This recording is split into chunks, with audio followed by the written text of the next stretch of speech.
सूक्ष्म वाक्यों के लिए एक शब्द, आज का विचार।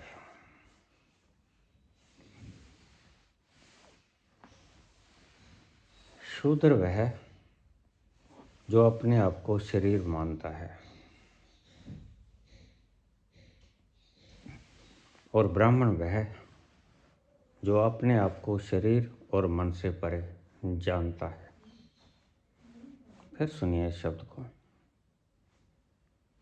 शूद्र वह जो अपने आप को शरीर मानता है, ब्राह्मण वह जो अपने आप को शरीर और मन से पार जानता है। पहला प्रश्न शुरू करें।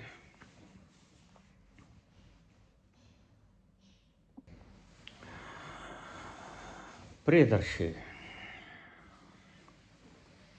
बाबा, आप कहते हो सारा अस्तित्व एक है। भगवान कृष्ण भी यही कहते हैं, सभी संत भी यही कहते हैं।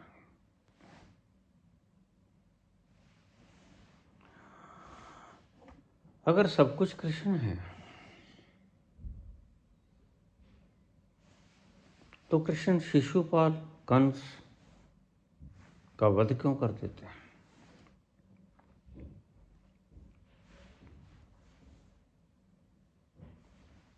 चालीस लाख लोगों को महाभारत के युद्ध में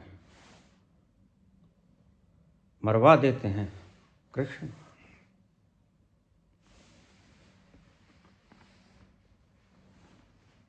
ये कैसा भगवान हुआ?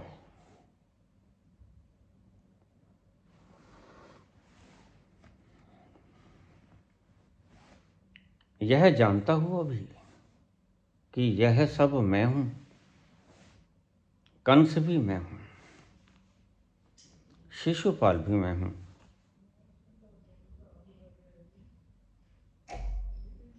पांच पांडव भी मैं हूं, छठा पांडव जो अवैध कुंती से हुआ वो भी मैं हूं,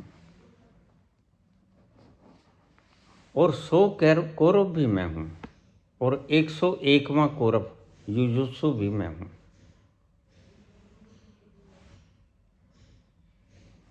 इतने लोगों को क्यों मरवा देते हैं जब वो जानते हैं कि ये सब मैं ही हूं? सुंदर सवाल है, जवाब बड़ा सरल है। इतना कठिन जवाब नहीं जितना कठिन कल के प्रश्न में था।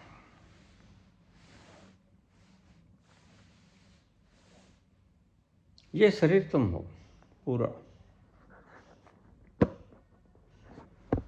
जरा सोचो, इस शरीर को गैंग्रीन हो जाए, शरीर का ये उंगली गलता गलता यहां तक गल जाए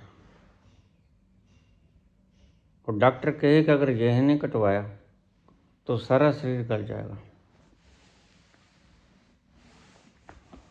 उस वक्त मुझे क्या करना चाहिए?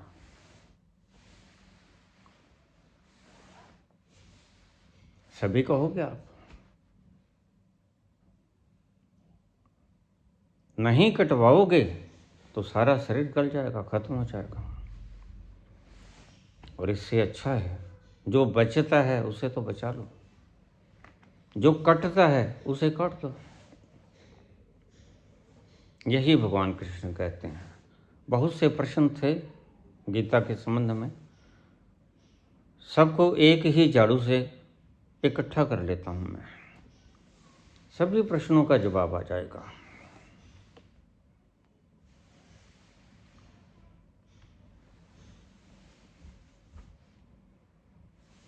यदा यदा ही धर्मस्य ग्लानिर्भवति भारत, जब कोई मेरे शरीर का अंग गल जाता है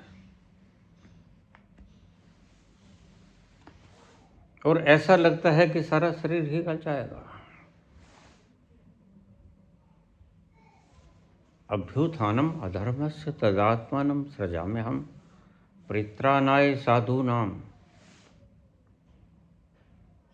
बिना गले शरीर को बचाने के लिए, विनाशाय च दुष्कृताम धर्म संस्थापनार्थाय उस बचे हुए शरीर को बचाने के लिए। संभवामी जुगे जुगे।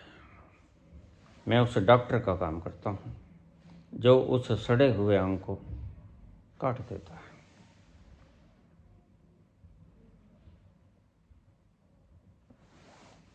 इसलिए कृष्ण इसे धर्म की संस्थापना कहते हैं। दूसरे अर्थों में जो हो कटने योग्य है उसे काट देते हैं, जो बचाने योग्य है उसे बचा लेते हैं। बस यही है सारी गीता का उपदेश।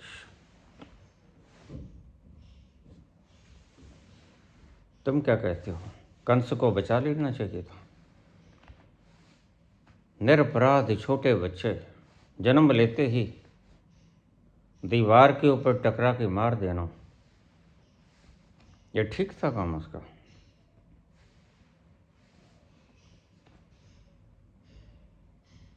रुक्मिणी जिससे प्रेम करती है शिशुपाल से नहीं करती, कृष्ण से करती है। वो कृष्ण को पाती भेजती है,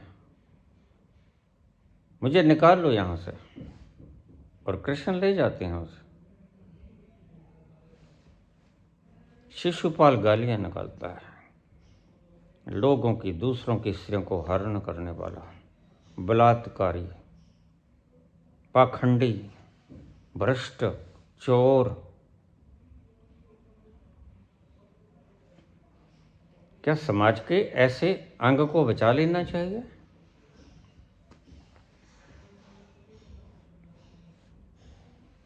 कृष्ण वही काम करते हैं। जो अंग गला ही हुआ है उसको काट दो, सीधा सा फार्मूला है कृष्ण का। और अब दूसरी बात पे आ जाएं हम, क्योंकि यह सारा अंग, सारा शरीर, सारा अस्तित्व कृष्ण का है। जब ये बांह कटेगी तो दर्द कृष्ण को भी होगा, क्योंकि ये सारा शरीर कृष्ण का है। ऐसा नहीं है कि कृष्ण बच जाएंगे दर्द से, नहीं। उसका एक अंग गया, वह इस हाथ से काम लेने योग्य नहीं रहेगा। दुख कृष्ण को भी भोगना पड़ता है, लेकिन यह जानते हुए कि यह सारे शरीर को गला देगा। डॉक्टर की तरह उस गले हुए अंग को कटवाना ही शुभ होगा। इसलिए वो वध कर देते हैं या वध करवा देते हैं। अब कृष्ण ने कंस का और शिशुपाल का वध खुद क्यों किया, और कौरवों का वध अर्जुन से क्यों करवाया? ये बड़ा लंबा चौड़ा प्रश्न है। प्रश्न ठीक है, इसका जवाब मैं किसी अन्य वीडियो में दूंगा। वीडियो पहले ही बड़ी लंबी हो जाती हैं, अब सुन नहीं पाते। मैं एवरेज व्यू ड्यूरेशन देखता हूँ, करीब करीब आधा होता है। जब आपको पूरी वीडियो में रस आने लगा, और लोग हैं जिस वीडियो को आप आधा सुनते हो उसको 4-4 बार सुनते हैं। जब आपको रस आने लगा तो मैं और बड़ी वीडियो डाल दूंगा, फिक्र मत करो। इस सागर में जल की कोई कमी नहीं, इस अमृत खान में अमृत की कोई कमी नहीं, भरा पड़ा है।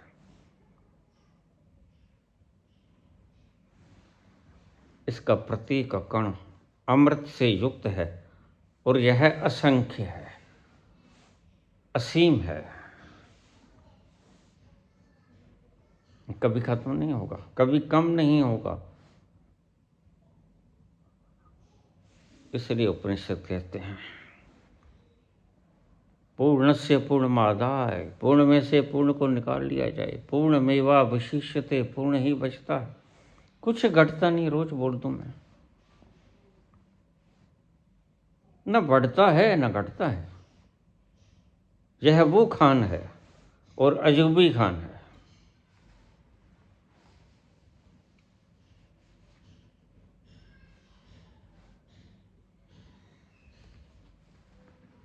तो आपके 2 प्रश्न हो लिए। कंस को क्यों मारा? शिशुपाल को खुद क्यों मारा? क्या पांडवों को खुद नहीं मार सकते? कौरवों को खुद नहीं मार सकते थे? बिल्कुल मार सकते थे।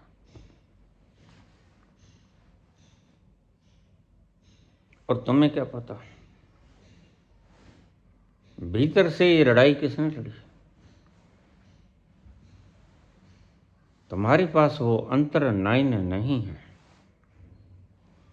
जिसके पास अंतर नयन दिए थे भगवान कृष्ण ने, जिन्हें आज आप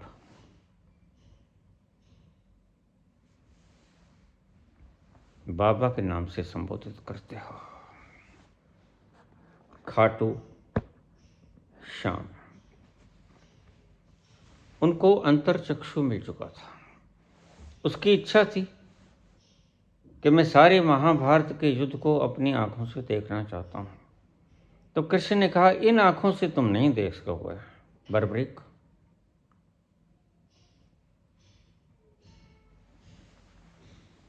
भीष्म का पुत्र था, भीम का। अगर तुम वास्तव में देखना चाहते हो तो मैं तुम्हें ज्ञान चक्षु देता हूं। वहां से दिखेगी तुम्हें असलियत। तुम्हारे पास भी ज्ञान चक्षु नहीं, और बिना ज्ञान चक्षु के बड़े आराम से बोला जा सकता है परमात्मा नहीं है। बोल देते हैं Marx, Nietzsche, Charvaka, Hitler, Stalin, Mao, बड़े आराम से बोल देते हैं। बस अंतर चक्षु का अभाव है। यही बात कृष्ण कहते हैं बर्बरीक को। बर्बरीक, अगर तुम वास्तव में देखना चाहते हो तो 2 आंखें हैं। एक तो वो जिन आंखों से तुम देखते, एक तो वो, और उन आंखों से जो तुम देखते वो चर्म चक्षु थे। उसके लिए काम करना होगा। अब ये तो कहानियां हैं जो तुमने बना दी कि सिर काट लिया, सिर को ऊपर लटका दिया। ये सब कहानियां हैं और प्रतीक हैं, symbolic representations, that's called abbreviations.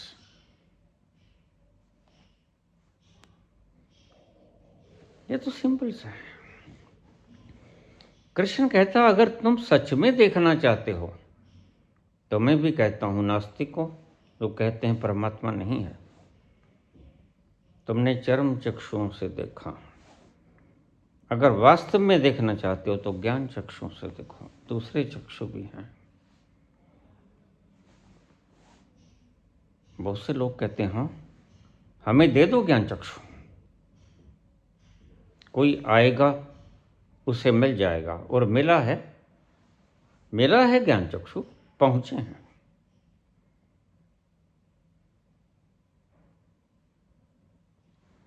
तो बर्बरीक कहता है, प्रभु मेरी अंतिम अभिलाषा ये है, युद्ध तो मैं नहीं लड़ूंगा, चलो तुम्हारे कहने से, और मैं जानता हूं जिस तरफ कृष्ण है यानी सत्य है उस तरफ जीत होगी, लेकिन मेरी इच्छा पूरी कर दो। बताओ क्या इच्छा है बर्बरीक? इच्छा है कि मैं इस महाभारत में दुनिया का एक महत इवेंट घटने जा रहा है, मैं उसको अपनी आंखों से देखना चाहता हूं। From the very first day, पहले दिन से ही देखना चाहता हूं। ठीक है,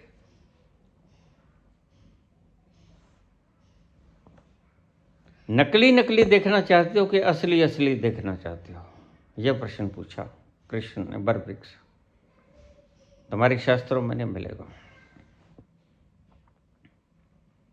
मैं उस युद्ध के मैदान में था, इसलिए मैं हिम्मत कर पाऊंगा ये बात बोलने की। मैंने पहले भी कहा था, भगवान राम के वक्त भी मैं था, कृष्ण के वक्त भी मैं था, और मैं साक्षी हूं इन बातों का।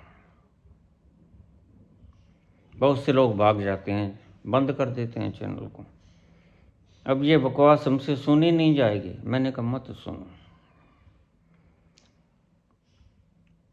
अच्छी अच्छी बात सुनो जो सुनाते हैं, मेरी बकवास को मत सुनो।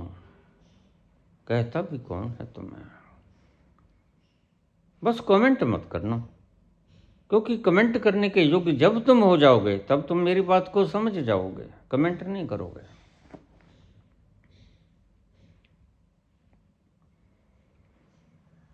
तो बर्ब्रीक ने कहा, मैं सचमुच जो युद्ध के भीतर हुआ वो देखना चाहता हूं।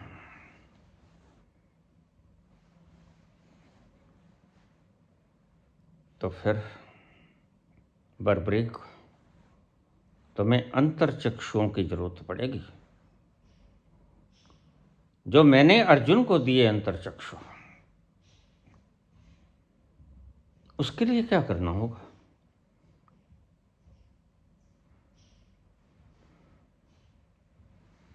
उसके लिए तुम्हें अपना सिर देना होगा।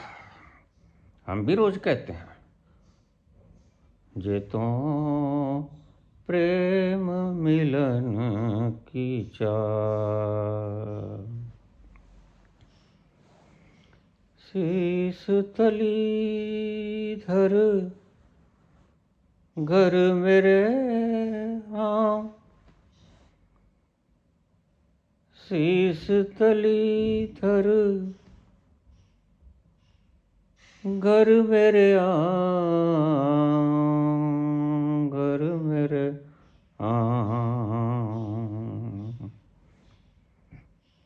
जे तुम प्रेम मिलन की चाह। यही कृष्ण ने कहा। सच में जो घटा वो देखना चाहते हो? हाँ, नकली फूलों का क्या देखना होता है, वो तो हमने ही बनाया है। आज सब कुछ जो तुम देख रहे हो नकली बनाया हुआ है। मानव खोपड़ी की इजाद है, जो कभी 10 मिनट के लिए अपने भीतर नहीं गए, आईएएस की कुर्सियां संभालते रहे, वो तुम्हें गीता का व्याख्यान देंगे, उपनिषद पे व्याख्यान देंगे।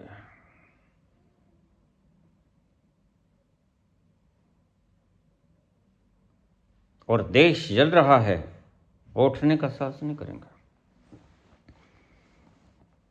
फिर वो कहेंगे ये मुझे मार डालेंगे। लेकिन कृष्ण को मृत्यु का भय नहीं होता। तो कृष्ण बांचने वाले को मृत्यु का भय नहीं होना चाहिए। डर के भागने वाले भगोड़े हैं ये। ज्ञान इनकी खोपड़ियों से आता है, अंतस्थल से नहीं आता। मेरे एक एक शब्द को सुन लेना। और तुम रोज मूर्ख बनते हो।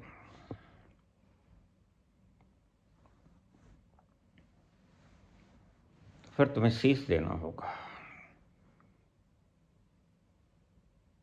सहर्ष बर्बरीक तैयार हो गया। ठीक, शीश ले लो। देखना चाहता हूं सत्य में क्या घटा। कृष्ण के होते हुए युद्ध कैसा हुआ, बड़ा मजेदार होगा। यह देखना अपने आप में विलक्षण सत्य है।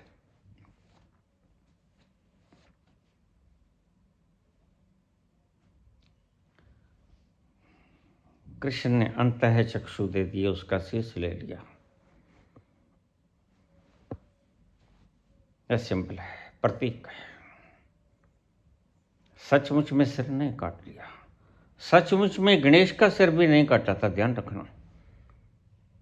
ये तुम्हारे शास्त्रों की गप्पे हैं, जो भीतरी सत्यात्मक ज्ञान नहीं रखते, वो तथ्यात्मक ज्ञान दे देते हैं, बनावटे। ना गणेश का सिर कटा, इसलिए मैं रोज कह देता हूँ, तुम समझते नहीं, वो सूंड वाला वो पूछ वाला कह देता हूँ, तुम गुस्सा खा जाते हो। तुम्हारे जैसे सुंदर पुरुष हैं गणेश, तुमसे ज्यादा विलक्षण पुरुष हैं, तुमसे ज्यादा बुद्धिमान। तुमने उसके सूंड लगा दी, उलिया बिगाड़ दिया, एक दांत तोड़ दिया। वक्रतुंडे महाकाय सूर्यकोटि समप्रभा निर्विघ्नं कुरु मे देव सर्वकार्येषु सर्वदा। रोज ठग लेते हैं ब्राह्मण लोग आपको, ये 4 मंत्र बोल के। होता हुआ था कुछ नहीं, ज्ञान व्यान कुछ नहीं है।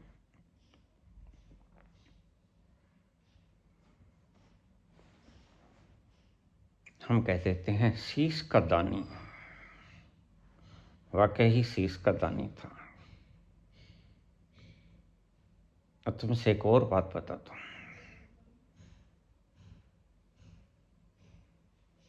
यह शीश के दानी अद्भुत होते हैं।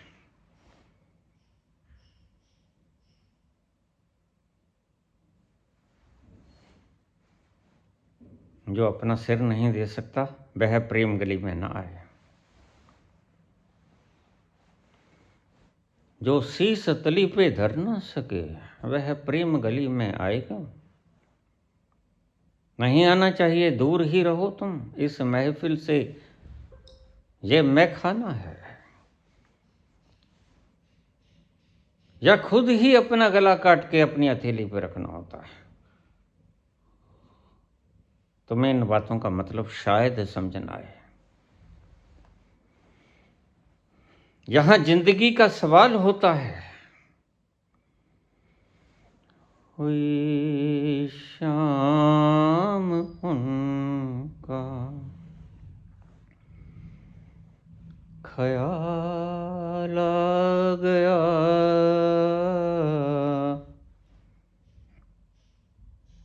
हुई शाम उनका ख्याल आ गया, वही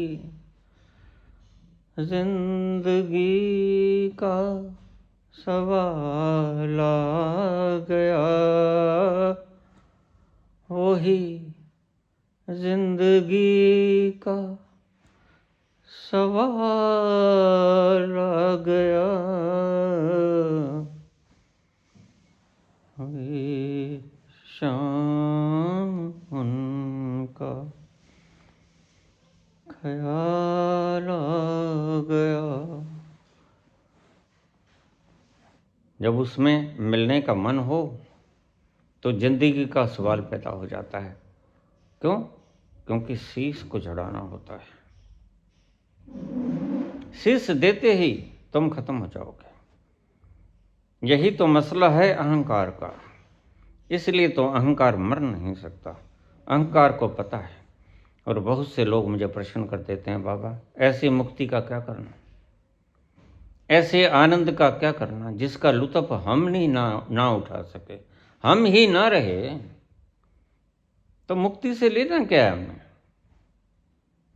मैं कहता हूं तुम्हारा कुछ और स्वरूप भी है जो वास्तव में तुम हो। ये नकली मैं को छोड़ना पड़ेगा। क्या तुम नकली मैं को छोड़ने को राजी नहीं हो? क्या तुम प्लास्टिक के फूल असल फूलों के ऊपर कुर्बान नहीं कर सकते? बस मैं वो प्लास्टिक के फूल मांगता हूं जिनकी सुगंध अपनी नहीं है, जो फैक्ट्रीज में बने, तुम्हारी फैक्ट्रीज में बने हैं। और मैं उस प्रेम की बात करता हूं जो ईश्वर की दरगाह से आता है। उस प्रेम के लिए क्या तुम इसके मानव गणित प्रेम का बलिदान नहीं कर सकते? फिर तुम योग्य नहीं हो। You have not the ability. तो फिर तुम्हें संसार में मौज करनी चाहिए, धन कमाओ, पदवी कमाओ, IAS बनो, PCS बनो, CM बनो, PM बनो, कुछ बनो, यह सिर कटाने वालों का रास्ता है। जो घर बार आपने चले हमारे साथ, जिसकी क्षमता है अपने घर को आग लगा देने की, वो हमारे साथ चले। और कबीर कहते हैं जिस घर को तुम आग लगाओगे वो घर तुम्हारा नहीं है, तुम नहीं। नकली घर को आग लगानी पड़ेगी, तुम्हारी कल्पनाओं को फना कर देना होगा, कल्पनाओं को, पाखंडों को, धारणाओं को जो गलत हैं। क्या तुम उन नकल को नहीं छोड़ सकते? अगर छोड़ सकते हो, छोटी सी हिम्मत है, कोई बहुत बड़ी हिम्मत भी नहीं है। ये ठीक कि चिपकाहटें जन्मों जन्मों पुरानी हैं,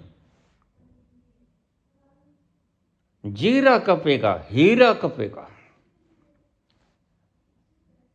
हीरा डर डर के जाएगा, सूखे पत्ते की तरह डरोगे। लेकिन छोड़ने का जज्बा होना चाहिए, तो फिर छोड़ पाओगे। निगाहें उस अखंड धारा पर होनी चाहिए, आनंद की अखंड धारा, फिर तुम आसानी से छोड़ पाओगे। तो बरबरी कहने लगे, बिल्कुल सहर्ष, सिर ले लो भगवान, मैंने सत्य सत्य देखना है क्या हुआ।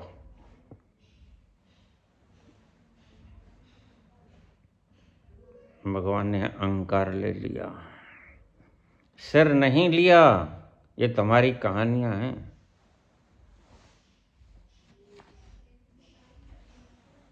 ना सिर गणेश का लिया गया, ना सिर श्याम बाबा का लिया गया। ये प्रतीक है, तुम श्रद्धा अनुसार उपयोग कर सकते हो। मैंने तुम्हें पहले भी कहा, इन्हें खंडित करने की आवश्यकता नहीं, क्योंकि अरबों लोगों की श्रद्धा का केंद्र हो गया है ये शीश कटा, तो उसको तोड़ने की आवश्यकता भी नहीं है। श्रद्धा तो पत्थर के ऊपर भी हो सकती है, अनगढ़े पत्थर के ऊपर, मूर्ति के ऊपर भी हो सकती है, पूरे अवतार के ऊपर, कृष्ण के ऊपर भी हो सकती है, शीश कटे श्याम बाबा के ऊपर भी हो सकती है। लेकिन ये प्रतीक हैं, ध्यान रखना। लेकिन वास्तविकता देखना चाहता हूं, अगर कोई भी वास्तविकता देखना चाहता है, पहली शर्त है, जो घर बारे आपनो चले हमारे साथ। प्रेम ना बाड़ी उपजे, किसी खेत खलिहान में नहीं होता प्रेम। प्रेम ना हाट बिकाए, किसी बनिए की दुकान पे भी नहीं मिलता। राजा प्रजा जही रुचे, शीश दे ले जाए। यहाँ कोई भेद नहीं है कि ये राजा है, ये प्रजा है, राजा को सिर न देना पड़े, नहीं, ऐसा कुछ नहीं है। शीश देना पड़ेगा, कोई भी है, प्रजा है या राजा है।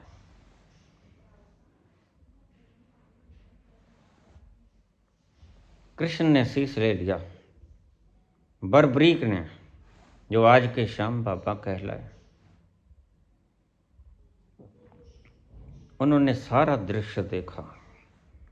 कृष्ण को पता था जब हम जीत जाएंगे तो ये शोर मचाएंगे। श्रेय लेने को कौन नहीं आगे आता, सब आगे आ जाते हैं। आज़ादी हमने दिलाई, आज़ादी हमने दिलाई, आज़ादी हमने दिलाई। तो फिर चरण चुंबक कौन था भाई, ये बता दो।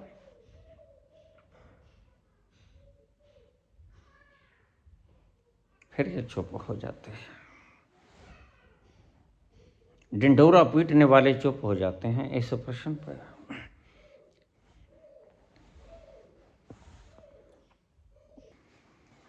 ये कह रहे हैं कि बाबा तुम संगियों को रगड़ते बहुत हो। नहीं, मैं संगियों को नहीं रगड़ू, संगियों में बहुत अच्छे अच्छे लोग बैठे हैं। गंदे नाले में पानी तो होता ही है ना, बिना पानी के गंदा नाला होता नहीं। बिना पानी के वो चलेगा कैसे? शुद्ध लोग भी हैं, लेकिन बीच में गंदगी घुल गई है।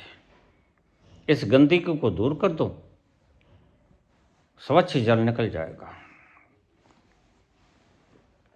मैं संघियों का विरोध नहीं करता, मैं दुष्टों का विरोध करता हूं, गंदगी का विरोध करता हूं, संघियों का विरोध नहीं करता। संघियों में जो गंदगी फैल गई, संघ की शाखा तो गंगा की तरह निर्मल थी, लेकिन क्या करे कोई जब गंदगी मिल जाए। बस आज वैसी ही दशा हो गई है। इस गंदगी को अलग करना होगा। संघ का निर्माण जैसा संघ था वैसा करना होगा।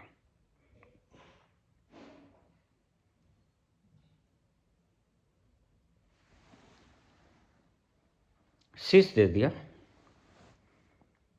पता था बाद में लड़ेंगे। भीम कहने लगा मैंने मारे इतना, ज्यादा तो भीम ने ही मारे थे, इसमें कोई शक भी नहीं।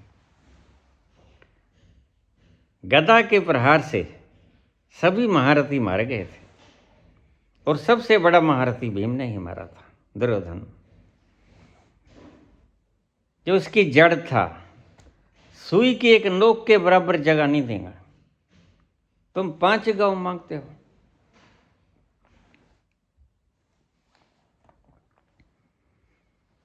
झगड़ा हो गया। वो कहते हैं मैंने मारा, मैंने मारा, मेरे कारण जीते, मेरे कारण जीते। कृष्ण तो जानते थे। एक व्यक्ति साक्षी की तरह बैठा दिया गया था। वो कहते आप शांत हो जाओ, झगड़ा मत करो। अब काहे झगड़ा करते हो? एक व्यक्ति है जो साक्षी है, हमारे भीतर भी एक साक्षी है। जरा मेरे इशारों को समझ लिया करो। मैं बात जब संसार की करता हूं उसमें इशारे भीतर के भी होते हैं। हमारे भीतर भी लगातार एक साक्षी बैठा हमारे कर्मों को निहार रहा है। वो आंखें हैं जो बराबर हमें देखती हैं क्या कर रहे हैं, क्या मन में चल रहा है, क्या बाहर बोल रहा है। निकाल रहा है दांत, भीतर से आ रहा है कि इसको मार दूं, पीस दूं इसको दांतों की तरह लेके। ये दोहरे मुख वाले लोग, तुम्हारे भीतर एक साक्षित्व बैठा हुआ, तुम्हें लगातार तुम्हारी सभी गतिविधियों पे प्रहरी बनकर बैठा है, उसे परमात्मा कहते हैं। कृष्ण कहते हैं झगड़ा मत करो। झगड़ा काहे करना है? एक व्यक्ति है जिसने देखा सब कुछ, वास्तविक देखा। मैंने उसे कहा था असल असल देखना, नकल नकल। वो कहता मैंने असल असल देखना। क्या हुआ? तो फिर चलो उससे ही पूछ लेते हैं।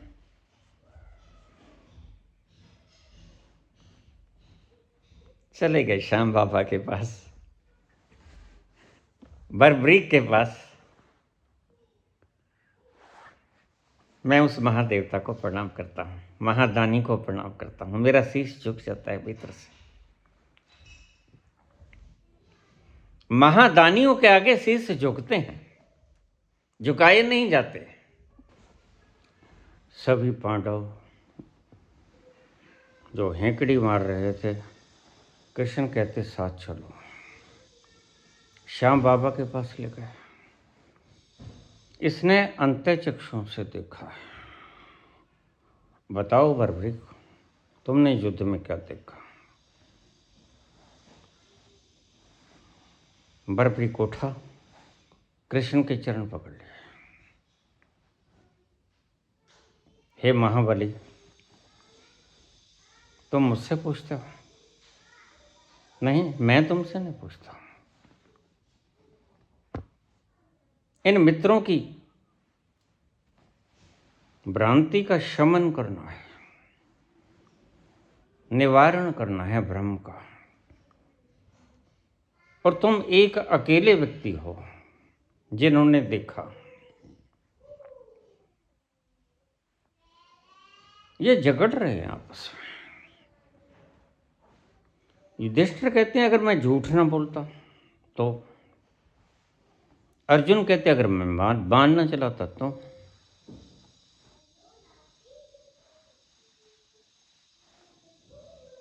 भीम कहता सभी मैंने मारे, गदा युद्ध में सभी मार दिया। बात वो ठीक थी उसकी।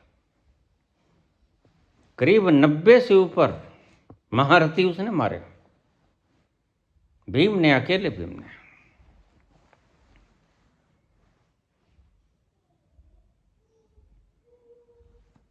अब एक सत्य को तो तुम्हें जानते हो, क्योंकि तुम्हें अंतः चक्षु मैंने इसीलिए दिया थी। सच पूछो तो बर्बरीक मैंने ये दृश्य देखने के लिए ही तुम्हें बुलाया था।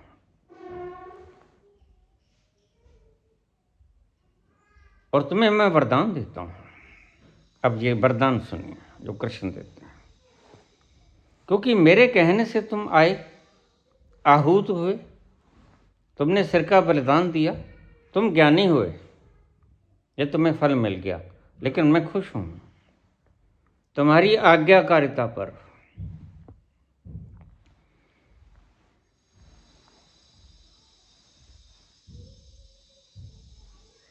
मैं तुम्हें वरदान देता हूं कि तुम कलयुग में परमात्मा के समान पूजे जाओगे। ये कृष्ण का वरदान था बर्बरीक को, श्याम बाबा को। मेरे कहने से आहूत हुए, मैंने बुलाया तुम्हें क्योंकि तुम स्पष्ट आदमी थे, निष्पक्ष थे। और बर्बरीक ने कहा भी यही था, मैं लड़ूंगा। किसकी तरफ से लड़ोगे बर्बरीक? बर्बरीक कहने लगे जो पक्ष कमजोर होगा, और महाबली था, महारथी था, जो कमजोर पड़ता दिखेगा उसकी तरफ से लड़ूंगा। ये तो कोई बात नहीं। फिर तो फैसला कैसे होगा? जब दोनों तरफ से तुम लड़ोगे तो फैसला कैसे होगा? अब तुम ऐसे करो, तुम बैठ ही जाओ।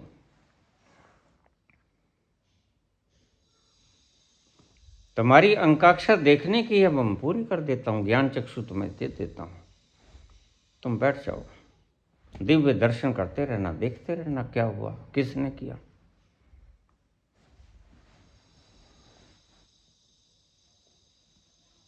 बताओ श्याम बाबा, क्या हुआ? तुमने पूरा महाभारत अपनी नग्न आंखों से देखा, अंतः चक्षु से देखा, सत्य सत्य देखा, क्योंकि वह साक्षी असत्य नहीं देखता, वह सत्य देखता है जो हुआ।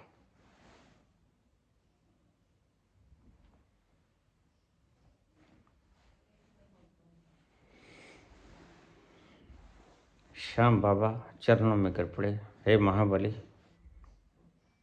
तुम ही तुम नजर आए, हर तरफ तुम ही नजर आए। जहां मैंने देखा तुम्हारा ही सुदर्शन चक्र नजर आया, दुष्टों की बलि लेता हुआ तुम्हारा ही चक्र नजर आया। तुम ही काल रूप में मुझे दिखे,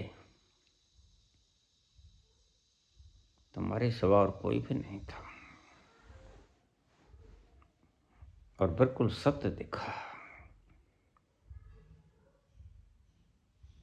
उसके सिवा कोई है भी नहीं। मैं बहुत बार बोला आपसे, तुम जब अपने अंतिम तल पर जाओगे, ईश्वर करे ऐसा हो, नदरी मोख द्वार तुम पे नजर हो,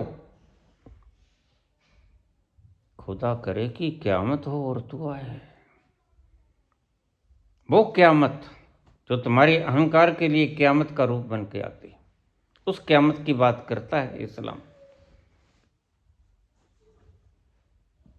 वो क्यामत जब अहंकार का सर्वनाश हो जाता है, अहंकार का सर्वनाश।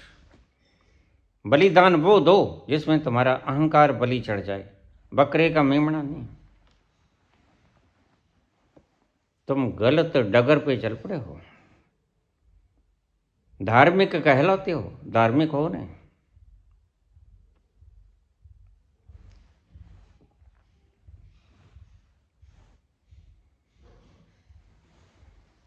तुम ही तुम थे, हे चक्रधारी, तुम ही तुम थे, और कोई दूसरा था भी नहीं। मैंने जो देखा उससे हतप्रभ रह गया।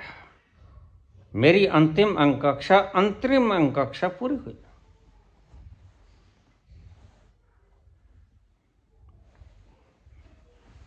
सभी कृष्ण के चरणों पे गिर पड़े।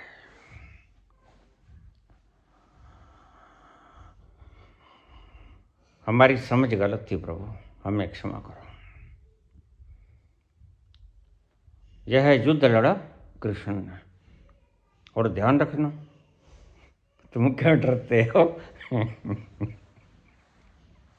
जिस तरफ से कृष्ण लड़ते हैं वो कभी हारता नहीं।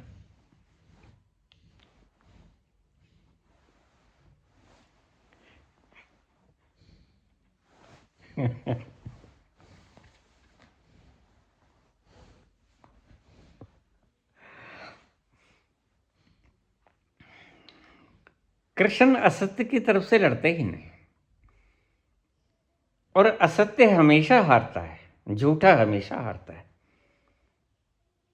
इसलिए सभी ऋषियों ने, पतंजलि हो, महावीर हो, बुद्ध हो, सबसे पहले कहा झूठ मत बोलो। जो झूठ बोलेगा वो मारा जाएगा। लेकिन क्या करें, हमारे मुख्य सत्ताधारी तो बोलते ही झूठ हैं, सत्य तो कभी बोलते ही नहीं। जो बोलते हैं झूठ ही बोलते हैं। तो फिर क्या करें? तो पतंजलि ने कहा सबसे पहला यम नियम 8 अंगों में पहला, सबसे पहला सत्य अहिंसा अस्ते ब्रह्मचर्य परिग्रह। सत्य, ये पहली कसौटी है। अगर तुम झूठ बोला तो तुम मत चलो इस राह के ऊपर।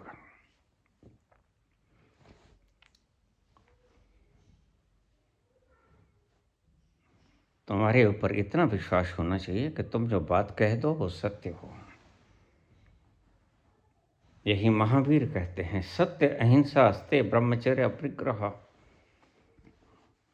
आज तो ब्रह्मचर्य के नाम पर बहुत लोग खिल्ली उड़ाते हैं, खासतौर से पश्चिम में। हो ही नहीं सकता ये। भाई नहीं हो सकता तो तुम हार जाओ। तुम करते हो, रोज गर्त में गिरते ही हो, तुम्हें कौन रोकता है? अगर चिड़ी चोंच भर पानी पी सकती है तो इसका मतलब ये तो नहीं कि हाथी भी चोंच से संतुष्ट हो जाता है। हाथी तो वही मण पिएगा।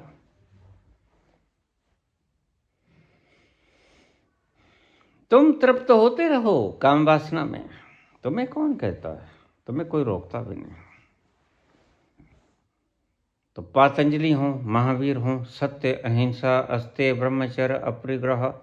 बुद्ध हो, सत्य अहिंसा अस्ते ब्रह्मचर्य अपरिग्रह। और कोई ऋषि हो, सत्य से शुरू करेंगे और सत्य भाषण से शुरू करो और सत्य अस्तित्व तक पहुंच जाओ। इस शब्द को याद कर लेना, लिख लो। सत्य भाषण से शुरू करो, सत्य बोलना शुरू करो और अपने सत्य अस्तित्व तक पहुंच जाओ। यह है यात्रा सारी अध्यात्म की। फिर बोलूंगा, सत्य भाषण से शुरू करो, सत्य अस्तित्व तक पहुंच जाओ। Authentically what you are, who are you, authentically, प्रमाणिकता पे, सच में तुम क्या हो, शब्दों में नहीं। ये जो आचार्य बोलते हैं ना, ये नहीं, इनको तो खुद पता नहीं, इनके उरे से पता लग जाता है। मुझे लोग कहते हैं बाबा आप कैसे पहचान लेते हैं? हम तो बोलते भी कुछ नहीं, तुम्हें बोलने की जरूरत भी नहीं होती।